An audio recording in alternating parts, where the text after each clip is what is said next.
But where is Jan gone? Why is he not come back? Actually, as you can see on the screen, the players are not in the playing hall, so both of them left the playing hall. That's a bit surprising because, well, it's normal to leave the playing hall, but not for such for such a long period. I once did something similar, which is that in Lausanne I was playing Capo, and he had this habit of coming late for every game. So, which means I would make my move, and then we would have to wait 5 minutes, and the person who came to make the inaugural move would also wait for a few minutes, and then start. So this day I got annoyed, and as usual he had not come, and all the FIDE officials were there. So I also left the board, and I sat in my room, and so my waiting room. And yeah, it was funny. not like a hotel room. No, of course. It was funny because I was sitting in my cabin. Capo was not there, and the game started.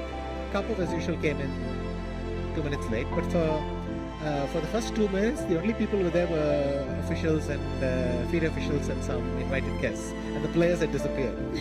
Then Karpov came, sat down, and I let my clock run for a few minutes just to make a point. And a little bit later I came. So, I mean, I got a bit annoyed that he was not coming on time, and we had a little minor incident like that. So you're actually advocating for this zero tolerance rule. You prefer so that the players are sitting. In fact, I know that was when the zero tolerance rule was introduced. So it was just because of you and Karpov. Well, not me. Excuse me. Okay, so yes, but I think it came after that.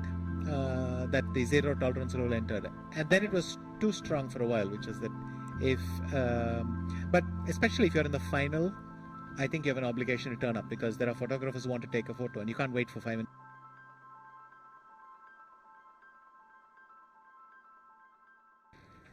I go bishop a6. And we have transposed into an active line, so now there are many games. How did you do that? Well, I didn't. I just entered the moves, so maybe they've come from a different move order. But from which move order does it come? Oh, by the way, this... You have... No. This is one of the most beautiful games I've ever seen. Gelfand against Shirov. It is a masterpiece. It was played in 1992, so I was 2 years old back then, and I don't remember that. You didn't study this game extensively when you were 2 years old, I see. Okay. Gelfand won this game. It was a masterpiece by both of them. So we have... Here it starts. E takes E takes f5, E takes f5. White played rook e1, because of course you set up a fork, right? So black plays knight c2. And then I'm going to give you all a minute to just see if you know what the next move is. Boris's move is just a genius move, but I'll give the answer in a second. But just look at his thing. I mean, I don't even understand why you would play rook e1 just to provoke knight c2, but this is almost chess at its finest. The time factor, the initiative is so important that Boris felt it was worth risking a fork, and he's going to even... You can keep the a1 rook, because what's happening here is so important. Okay, so I'll tell you now. I hope you had a chance to think about it at least. Boris played king, knight takes h7. So that's where I saw it. It was a rapid game. Very impressive. So, I think one of the masterpieces of the last century, really. Just a fantastic game, and if we get half that game today, it'd be nice. Great, maybe we can just do it for a couple of moves. King h7. White went check. The problem for black is if he goes here, then white continues with the attack. So, Shirov being Alexei Shirov. For those of you not familiar, Alexei Shirov's the second magician from Riga. And after the first one. The first one was Michael Tal, and he's the second magician from Riga, and has written a book full of games like this called Fire on the Board. But usually he is on the side who is attacking. This is attacking. I mean, King G6 is an attacking move, so we'll just leave it there. And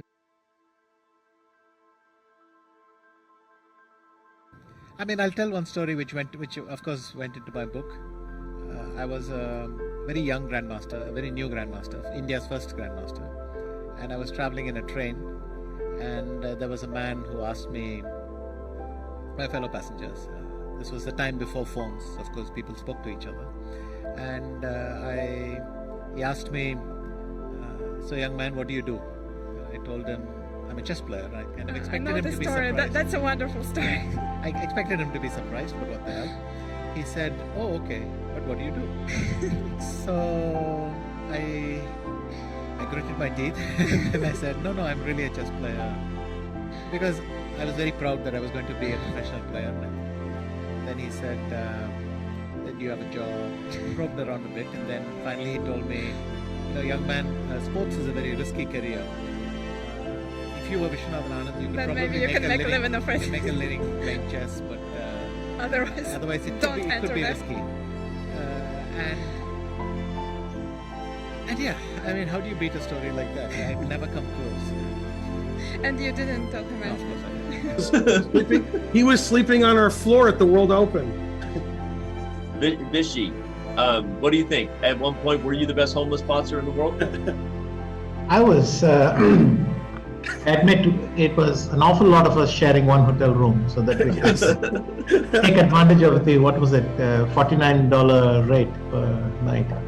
Yeah, the life in of Philadelphia, and it was well embarrassing. By the end, a lot of dirty people leaving that room. And the nice thing is, we were all 7 of us would run out of the room just when the room cleaning, the housekeeping approached the floor. So we all that is well embarrassing. I have not mentioned it all these years, but Ben had to open his big mouth. No, but you had a great tournament. You were beating all and drawing everybody higher rated. That was fantastic. No, I had an awful tournament that year. That was the year? I had an awful tournament. And after that tournament, where I played every bad move I could possibly imagine, I went to Baguio for the World Junior, and I had no bad move, no lousy moves left in me. Oh, you used all your bad moves. Well, maybe it's because you were sleeping on Ben's floor. Ben, you couldn't give the man a bed? You know what? Vishy was in the bed, and I was on the floor, and I woke up in the bed. And Vishy said he woke me up and said, and I don't remember that. So, I don't know. No, but I thought, what about the one where you beat Sachs and you drew Brown in the last round? 86. That was 86. Oh, that was 86. And in 86, I had a very decent room. Yeah. I had a very decent room. My you were mother was there accompanying me, and we had a very good time. It was just in 87, I was alone with you boys. And okay. It was 86. Things did not go well.